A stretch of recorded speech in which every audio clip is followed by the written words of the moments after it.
Now, the Arkham games or the trilogy are considered to be cult classics of gaming and Batman media. I'm pretty sure everyone's first Arkham game was Arkham City. I'm only saying that because it's more popular than Arkham Asylum, and is considered to be one of the best Arkham games in the trilogy, or in the whole entire Arkham games, because I'm not including Arkham Origins, but you get what I mean. But for me, my first Batman game was Arkham Asylum, and it was my first introduction to Batman. Well, that's sort of a lie, because my other Batman media I watched was Batman Under the Red Hood. But these two things cemented the idea of Batman inside my head. Another thing, I'm probably gonna get a lot of hate from this from movie fans and Batman fans because I haven't watched the Dark Knight trilogy at all. I've only seen glimpses of it. I haven't fully watched them at all. I always thought Christian Bale didn't work as a Batman. But I shouldn't formulate my opinion on that because I haven't watched the trilogy at all. But I'm getting off topic, because the main idea for this video is what made Batman Arkham Asylum creepy. Well, as a kid, because while I played this as a kid, I was terrified in certain sections, and I will be re-looking at those sections today. Because out of all the Arkham games, none of them ever had that horror flair like this one. Though you can count Arkham Knight, but that one's more of a jump scare flair instead of a more subtle horror flair. Arkham Knight and Arkham Asylum have different atmospheres, as more of Asylum takes more into the eeriness, and that Arkham Asylum is the only game in the trilogy to have this feel. So again, for today's video, I will be exploring on what made Batman Arkham Asylum terrifying. Version for this video, I'm playing on the original copy, not the remastered version. And you know how original it is? I'm playing it on the CD disc for the PC. If you're looking at this and I made you feel old, I'm very sorry. But given today PC's landscape, CDs are a dead way of playing games today. Oh, my PC doesn't even have a CD disc. I had to get an external one in order to play this classic game. And I still have the box back all the way in 2009. Also, do you know how old this thing is? It uses Windows Live. Now, a lot of you might not know what that is, but back in the day, it was basically the old game bar for PC, as you could link your Xbox account to your PC. But it was discontinued, and due to that, I couldn't save. So I had to play this game in one go, but thank God this game is one of the shortest, so I completed it in 4 hours. And well, halfway through the playthrough, I realized the game audio didn't record, so yay. But it was the beginning part of the game. But I got the rest, but enough of feeling old and enough of me about rambling on this tangent. Let's get into the game. So after watching the intro, Batman stops one of Joker's plans, and captures him, which in turn he gets sent to Arkham Asylum. But given Joker's nature, he of course breaks out. Welcome to the madhouse, Batman! And Batman knows this as he follows him throughout the asylum, well during the beginning part. So as Joker breaks out, the whole asylum goes to hell. And of course Batman does his job of beating up thugs. I gotta say, for the beginning part of this game, for the intro, it's kinda disturbing, because you can hear the guards radio chatter and hearing them get killed, and also to hearing gunshots through the walls. Oh, it kinda resonated with me as a kid. It was like super disturbing. Even also to how Batman doesn't react to it as he's very stoic. So yeah, Batman continues beating up thugs.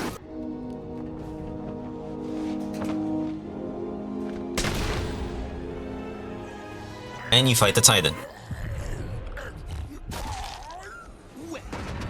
And after that, you have to go after Officer Bowles. Officer Bowles. As a kid, this was my first time being introduced to the Joker toxin as what it does, because later on, Officer Bowles is revealed to be killed by Joker. Yeah, the Joker toxin is really one of the most disturbing ones, as it causes you to laugh to your death. And due to that, you have to find Commissioner Gordon, as he's in the hospital in Arkham Asylum. Before that, I wasn't sure to include the Arkham Chronicles, because you had to seek out and get them, but I guess I'll say that during the first time scanning these, it did kind of creep me out as a weird radio haunting, or I don't know what the sound it makes, but it was really creepy. And I mean, the whole setting is creepy too, because we're on an asylum. Asylums are automatically creepy no matter what, even if they're staffed or even abandoned. For this one, they're being taken over by the crazy people. It just adds on to the uneasiness. And also to how Amadeus Arkham designed this whole asylum and the facilities. Especially with the hospital, because it does not look like a place of care. And hell too, even the thugs talk about it too. Even too with the architecture, it's very eerie. Oh, it kind of resonates with the player, because I was mostly kind of creeped out with it. But even though he plays Batman, he's really not creeped out about it at all. He's just stonewall, he's just going through it as he goes. So now we're gonna start with the main, well, one of the main creepiest things in this game. When you get to the final part of the hospital, when you go into the elevator, Joker says this. More surprises in store for you. Prepare to face your fears. All of them!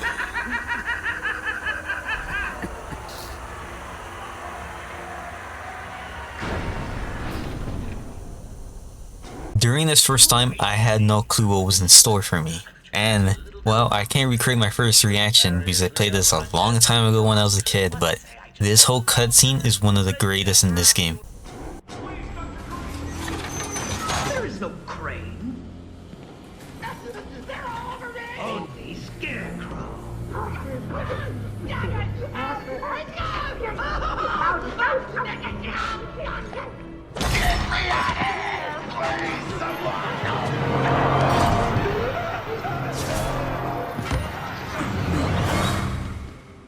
Seeing that jump scare for the first time as a kid really caught me off guard. I didn't even know what I was expecting.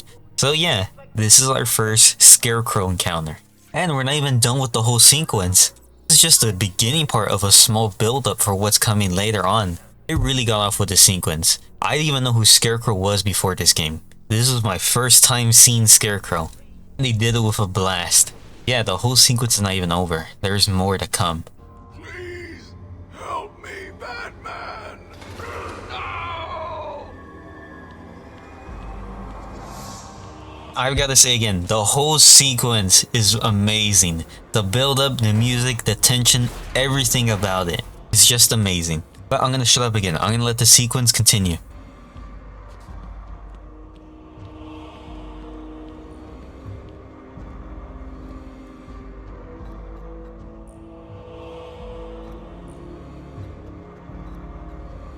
I'm sorry, Jim.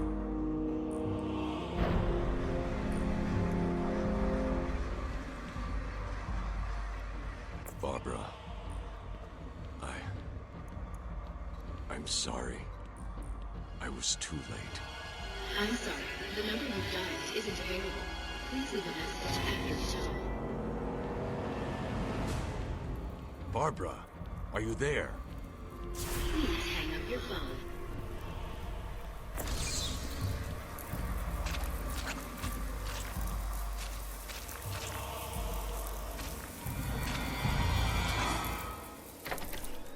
Always love this cop out because somehow everything turns to normal.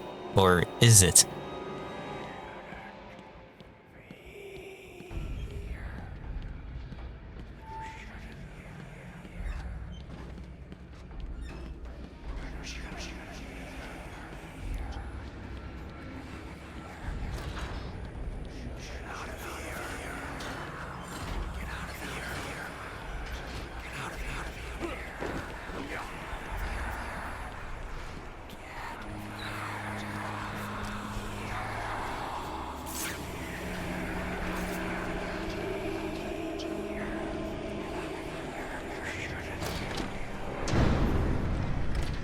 Then after you exit the morgue, as you hear the voices get louder each time they tell you get out of there, you return back to the morgue again.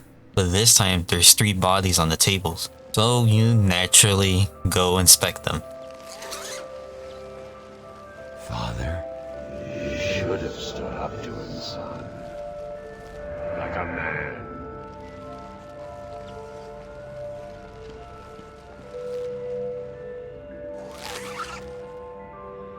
Mom? Help us, Bruce. Don't let us die.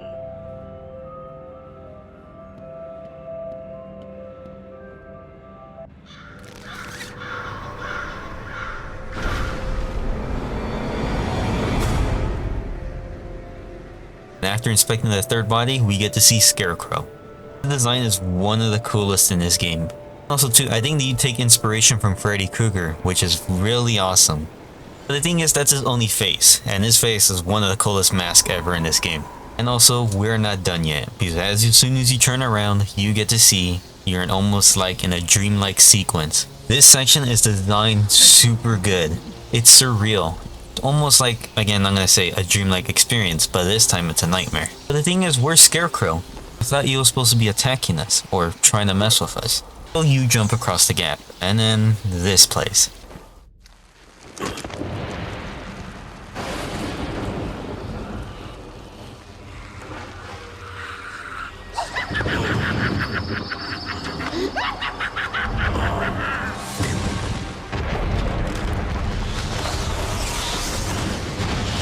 One little bat, you're in my world now.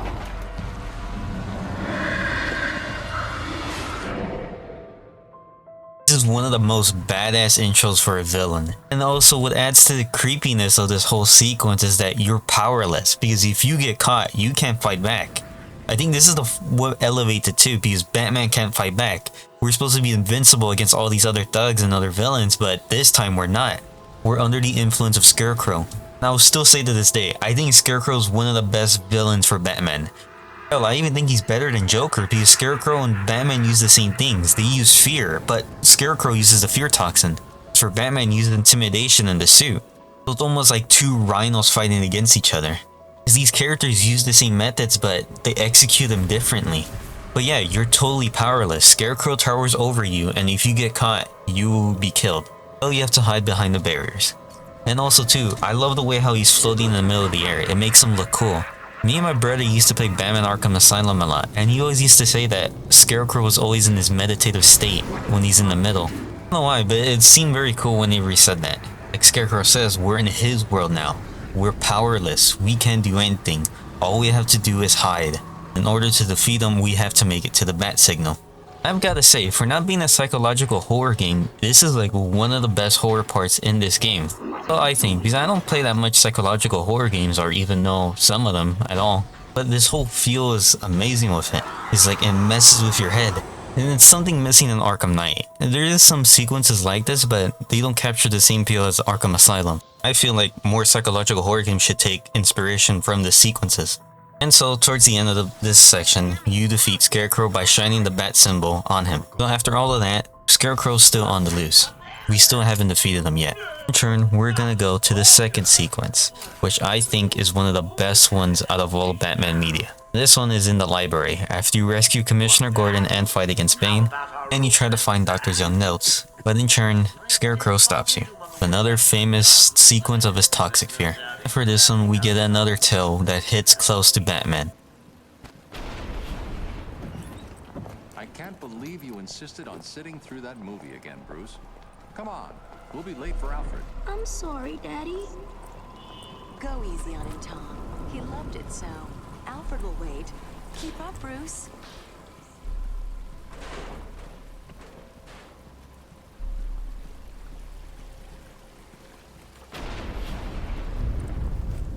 Where are you taking us? We can cut through here. But it's starting to rain. Bruce is tired.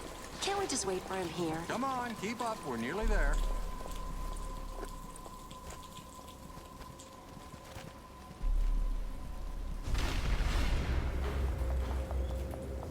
Please, there's no need for this. Stay where you are. I'll give you whatever you want. Oh God, Tom! Be quiet, lady. Just shut up. Stay away from me!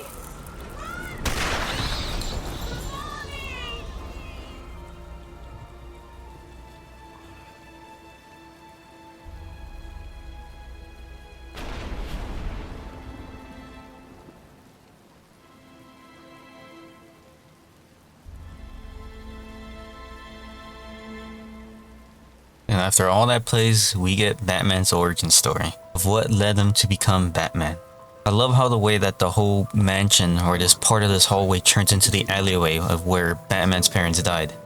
Even the atmosphere, it's really done really well. I don't think in the future this can be ever replicated.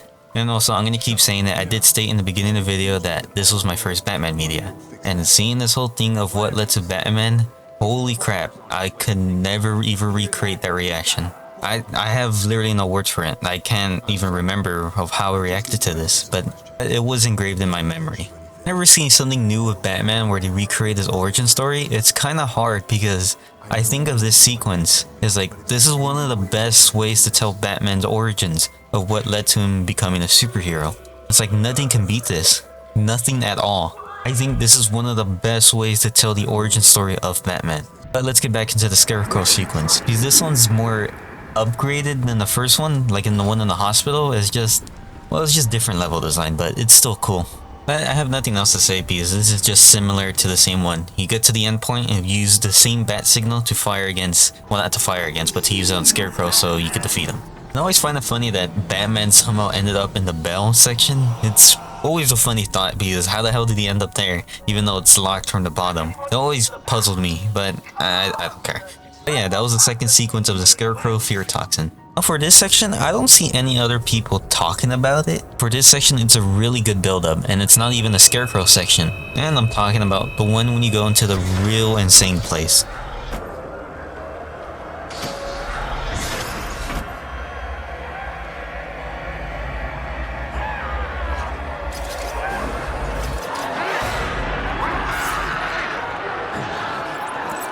I don't know why the main build-up to this place always disturbed me as a kid.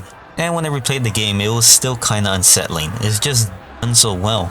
With the muffled screams, and once you enter the door, you hear it full blast as it's a whole cell block of all these crazy people. But it's only scary in the beginning part, because later on they do get released. But during that cutscene, like, you get the hint of fear, but later on it just goes away because they're really not much of a danger. They just jump scare you and that's it. I still want to include it in this video because it was unsettling first time coming in here. But back to the Scarecrow sequence. As for the third one, this is the one that mostly everyone remembers. I mean, this is one of the most iconic moments in gaming history. If you haven't seen it, well, you're gonna be spoiled, but I'm gonna show you the full sequence. So hint, it's not the video that's messing up, it's something else entirely.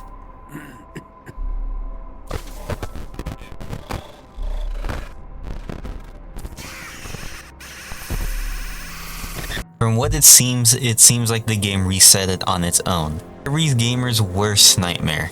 And nobody was expecting this. And again, this was before YouTube, so you had to play it on your own in order to discover this.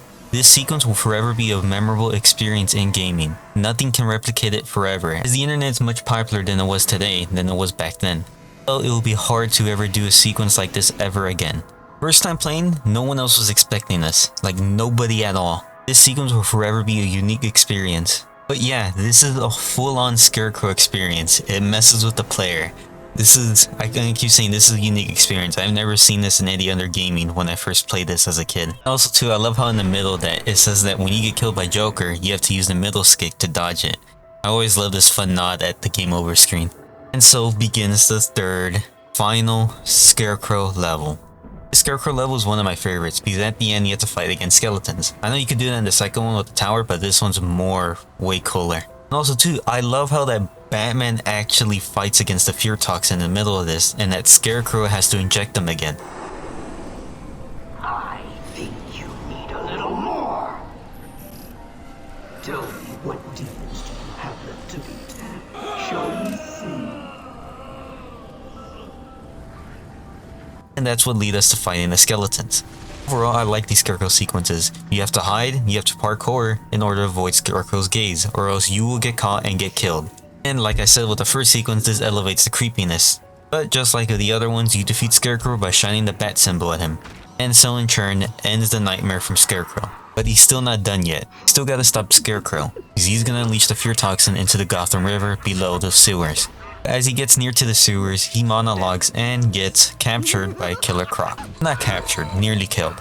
And then so begins the other creepy part of this game, the Killer Croc section. Earlier in the game, you see Killer Croc as he's a huge beast. First thoughts were that he was just an animal, but no, he's just a mutated man.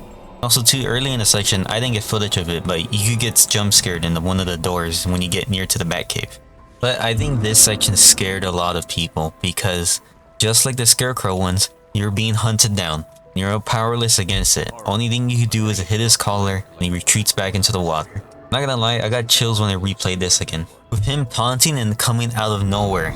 And also too, the fact that you have to walk, you can't run. If you do, you will get killed. It's a painstakingly retrieval mission in which you have to be quiet as hell and be ready to react whenever he jumps out of the water. The whole aesthetic of this section is really cool, with the dripping water and the whole caves, and that his voice echoes throughout the whole thing. It's just really cool how it puts you on edge. Even though you're Batman, you're a badass, but you have to confine to these rules or else you'll get killed. I mean, I have nothing else to say about this section. It's really done really well, and it's kind of hard to describe it more because it's more, you have to play it on your own in order to get this feeling. But I'm nearing the end of this video, so we're gonna wrap it up. As Batman earlier laid the trap for Killer Croc, and you use it when you get all the samples. And so ends this really stressful section. I have no clue why they never did this in the other Arkham games, because Killer Croc is not that seen as much more of a villain like in Arkham City and Arkham Knight. Well, for Arkham Knight, he's a DLC boss, but still, like for City and Night, he's not really that much of a main character anymore. But I think that's all I have to talk about for the creepiness of this game. Or I guess uneasiness, because this is more uneasy than creepy. Or I don't know, they're practically almost similar. But yeah, that's the end of the video. And if you guys are sticking around, thank you. Again, I appreciate it. Like at the War video, I appreciate you guys sticking to this close to the video. Also to generate more hype for my next video, because I'm gonna continue more on the creepiness on Black Ops 1 zombies. Oh yeah, that's gonna be coming out next week, or this week, because I think I'm uploading this on Monday, I'm not sure. Yeah, that one's gonna be similar to the one at the War video. If you haven't seen that video, go check it out. It's doing really well with 17.k views for my small enough channel. And also too, we hit 290 subs. I'm almost this close to 300. Thank you all. I really, again, really appreciate it. This is very fun. I'm just doing this as a hobby and I'm really enjoying that you guys are enjoying my content. Even though I'm very amateurish, I'm still learning as I go. Your guys' likes and comments really help me out because like I get to learn from them. I'm really enjoying and appreciating. I know I keep using the word appreciate, but I really do. I have no other words to say for appreciate or synonyms of it. But thank you all for the feedback. And so with that out of the way, I think I'm done talking. Oh yeah, I did say earlier again, but next video is the COD Zombies video. So look out for that. Hope you guys have a nice day. This is Mazer Orgo signing out.